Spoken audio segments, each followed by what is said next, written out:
यो चाहिँ हाम्रो मिलिकन ओइल ड्रप एक्सपेरिमेन्टको एउटा एक्सपेरिमेन्टल सेटअप हो।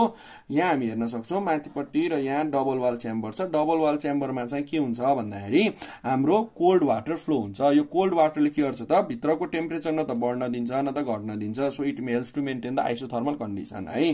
त्यसपछि यो माथि हामी दुईवटा प्लेट देख्न सक्छौँ, एउटा माथि एउटा प्लेट, एउटा तल एउटा प्लेट। सो माथिको प्लेट चाहिँ हाम्रो ब्याट्रीको पोजिटिभ टर्मिनलसँग कनेक्टेड हुन्छ, तलको चाहिँ हाई टेन्सन ब्याट्रीको नेगेटिभसँग कनेक्टेड हुन्छ। किन यसलाई हाई टेन्सन ब्याट्री भन्यो भन्दाखेरि यसको चाहिँ पोटेन्शियल डिफरेन्स अलमोस्ट 10,000 भोल्टसम्म हुन सक्छ।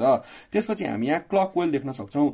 यो क्लक कोइल किन, क्लक कोइल भनेको के हो भन्दाखेरि नन भोलाटाइल ओइल हो जसको चाहिँ हाई बोइलिङ पोइन्ट एकदमै हाई हुन्छ। र यो एटोमाइजरले के गर्छ त भन्दाखेरि यो क्लक कोइललाई स्प्रे गर्ने गर्छ। सो त्यो एटोमाइजरले स्प्रे गरेको ओइल ड्रप यो दुईवटा प्लेटको बिचमा जुन ग्याप छ नि त्यो ग्यापबाट तल झर्छ।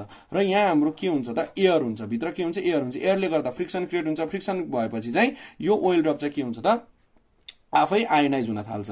अब त्यसपछि हामी हेर्न सक्छौँ तीनटा विन्डो छ, W1, W2 र W3।